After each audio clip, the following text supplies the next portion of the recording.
Hey everyone, my name is Brian and this is Legacy Escape Box. Today is just going to be a really quick video to let you know that we have some free downloadable escape rooms for you that you can try out at home. Just go to legacyescapebox.com to check those out. A few of the escape room titles that we have up right now include Cold War, Sherlock Holmes and the Disappearance of Watson, and the Aviary. So check out these rooms. They have a few parts that you'll need to download and use in your escape room at home. These escape rooms will require a little bit of work from you as the moderator as you set up these escape rooms for your friends and family.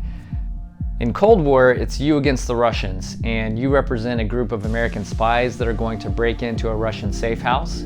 That's all the information that I'm going to give you for that one. I don't want to give any spoilers out. In Sherlock Holmes and the Disappearance of Watson, you are going to help out Sherlock Holmes and Watson solve the mystery, and I'm also not going to give any spoilers out on that one. But you'll need to find all of the clues in order to save Sherlock's best friend. In the Aviary, an eccentric, long-lost relative has mentioned you is possibly receiving an inheritance. So you'll want to check that one out as well. I'm really looking forward to seeing what you can do with these three escape rooms.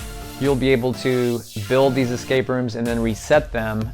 These are not one and done escape rooms because the information that we've included allows you to tweak it as needed, and you'll be able to see how you can do that as soon as you download and use these.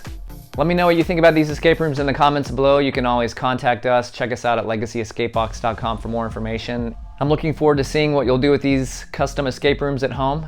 Make sure to like the video. Go ahead and share it with friends who may want to do a custom escape room at home. Go ahead and hit the subscribe button if you haven't yet. Thanks for watching today, and I'll see you next time.